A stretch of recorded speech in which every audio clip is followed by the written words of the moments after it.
Hello mga ka-Goldilocks! It's me, Marigold, ang inyong kaginto, ang literal na walang ginto. And it's been a year and months na hindi talaga ako naging active dito kay YouTube. So alam niyo na kung bakit nandito ako ngayon. Kasi nga, August 31, so alam niyo na mangyayari ngayon sa mga nasa mundo ni Lolo Meta.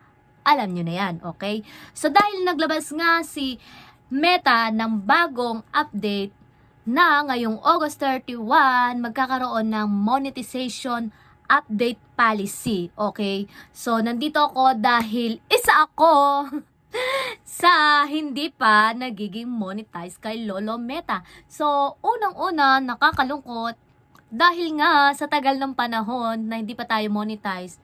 So, biglang nagkaroon ng panibagong update. Then, 31 na, nakailang balik-balik ako sa aking professional dashboard, pero wala pa rin. Pero yun na nga, pag-usapan natin, ano ba ang meron ngayong August 31, okay? So, base dito sa isi-share ko, hindi po ako super galing mag-share ng mga ganitong ideas, pero sa mga hindi pa nakakaalam, alam ko nandito ka kasi nga, kasama kita, relate ka rito na hindi ka pa monetize kay Lolo Meta. Okay? So, kung di ka pa nakasubscribe, don't forget to subscribe, hit the notification bell para maging updated ka. So, bago itong video ko na to ha, hindi ako sanay na sa YouTube or kumbaga ganitong setup. Ano po, ngayon nga, nagbabalik loob lang ako dahil mas naging active ako kay Lolo Meta. Ayun. So, ito, new monetization program benefits or bagong policy. Sabi ni Meta, ngayong August 31 is maglo-launching sila ng bagong program. So, okay? So, meron tayong lower follower requirements. Dati, ang requirements ni Lolo Meta is 10k followers before you monetize. So, ngayon naman, you'll need only 5k followers. So, yes! So, tayo is nasa 6.7 followers na kay Lolo Meta, pero hindi pa rin tayo na-i-invite. So, ayan, enjoy pa rin. Hindi natin alam kung ano mangyayari. And next is more content freedom. Ibig sabihin, so binigyan tayo ni Lolo Meta para magkaroon ng privilege na maging allowing tayo sa more topics na sabi dito, including nga yung politics, religion, and removing restriction on previous not monetizable content. Di ba dati is hindi siya ina-allow ni Lolo Meta na yung mga ganong topics ay mai-upload natin. Pero ngayon is ina-allow na. So, yes. Next is less strict moderation. Anong ibig sabihin nito? Ang sabi dito, creators have more liberty to express themselves openly with reduced fear of restriction. So yan, once na may na-restrict tayo, umiiyak tayo, nalulungkot tayo, nagdadrama tayo, pero ngayon, less strict moderation. So hindi na siya ganon ka-strict si Lolo Meta. So sana all, di ba? So ito rin yung magandang benefits ng pag-update ni Lolo Meta ngayong August 31. Ngayong araw na ito, okay? Next is fact checker removal. Wala, baka may iba yun ha. Okay, content takedowns from fact check tools are being eliminated, but this may raise concern about content accuracy. So, magkakaroon tayo ng mga content takedowns para sa mga fact check tools, okay? Mag-eliminate or yung mga nire-raise nating concern about kay Lolo Meta, okay? Streamlined monetization. Facebook is consolidating multiple tools into a single program, okay? Making it easier para mas mapadali sa mga nagko-content to manage the earning across various contents such as, 'di ba? Dati meron tayong in-stream ads, meron tayong ads on reels, 'di ba? Meron din tayong performance bonus. So, once na na-invite ka na sa content monetization ni Lolo Meta before or after, I mean, ngayong bago mag-31, so, mangyayari is, magiging isang, ano na lang siya, unified insight or iisang earnings na yung pagsasama-samahin. Track earning across all content types in one place, okay?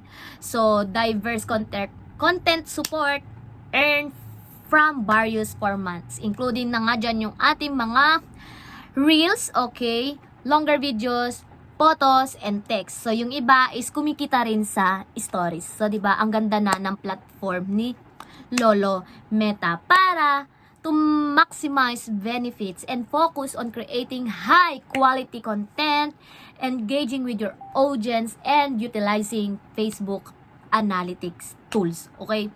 So, mas pina-improve, mas pinaganda yung platform ni Lolo Meta. So, hindi na siya mas mahirap mag-gain yung earnings, pero syempre nakakalungkot lang katulad ko na hindi pa na-i-invite ni Lolo Meta. So hindi natin alam kung ano ang mangyayari, pero wala naman siyang wala pa namang malinaw na statement or wala pang sinasabi na once na hindi ka na-invite ngayong 31 sa content monetization, is possible ba na mawala ka na. Marami kasi nagsasabi na pwede ka nang hindi kumita, pwede nang hindi ka na lalong ma-monetize. Ma-monetize ka man, pero it's been a long year or months pa daw ang gugugulin ulit. So, wala pa siyang malinaw na details. Ano po. Kaya, sa katulad ko na hindi pa talagang content monetize sa mundo ni Lolo Meta, so, try to upload pa rin ng mga original content, gaya ng sabi kanina na mas magpo-focus na si Lolo Meta sa mga nakakaengganyong content, mga original na content, high quality content, ano po. So, mas doon na siya magpo-focus. Lalo na yung mga nagko-content ng AI, so medyo iwasan natin yun, okay? At ang sabi nga dito, kung original content naman, yung mga ginagawa mo, so, wag kang madanagan. Tuloy lang sa buhay. Ano po? Kahit na minsan sabihin natin, itutuloy ko pa ba to? Tapos nakikita natin yung iba, kumikita na, di ba? Tapos yung iba, malaki na ang earnings. So, minsan, hindi naman siguro masama na parang makapagsabi ka, wow, sana all. Sana ako rin, di ba? So, ako po is, nag-earnings na ako through sending ng stars ng ating mga followers, and na-invite na rin ako sa affiliate program, okay? So, yung affiliate program, isa rin siyang program ni Lolo Meta na kung saan pwede ka magbenta ng mga items na pwede mong i-affiliate. Parang ganun sa may Black App, okay? So, yun nga lang talaga, syempre, tiyagaan na lang. Kung ano man ang mangyari sa atin, ngayon 31 at bukas September na. So, be thankful pa rin. Mahalaga is, na-enjoy natin ang content sa mundo ni Lolo Meta. Kaya, nandito tayo ngayon. Susubukan ulit natin ngayon ang pag-content kay YouTube. Okay? Kaya, pag-pray natin na magkaroon pa rin ng himala na, alam nyo, yung pinag-pray ko, isang gabi or isang araw na paggising ko, pag-check ulit ng professional dashboard ko, is meron nang nakalagay setup. 'Di ba? Gusto natin yon, yung may nakalagay na tayong setup. Pero whatever's happens, so English yon. So be thankful pa rin, okay? Wala naman tayong magagawa kasi yung iba kasi, totoo naman, nasa 2K pa lang, 3K pa lang, na-invite na ni Lolo Meta ng content monetization. So, yung parameter ng pag-approve niya sa content monetization is parang hindi rin naman siya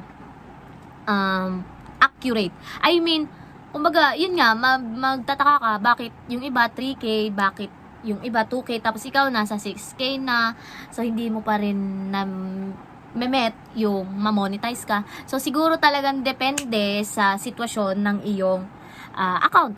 Ayun, okay? Kaya, hopefully is nagkaroon ako ng konting insight or inspiration sa inyo. So, gaya nga ng sabi ko, hindi ako nagko-content na mga gantong content. Pero, ayan, gusto ko lang magsabi ng side ko na ayun, good luck! August 31 today, and the next day, so hindi natin alam kung ano ang kahihinatnan. So, kaya sa mga kapwa ko, content and small creator dyan, laban lang.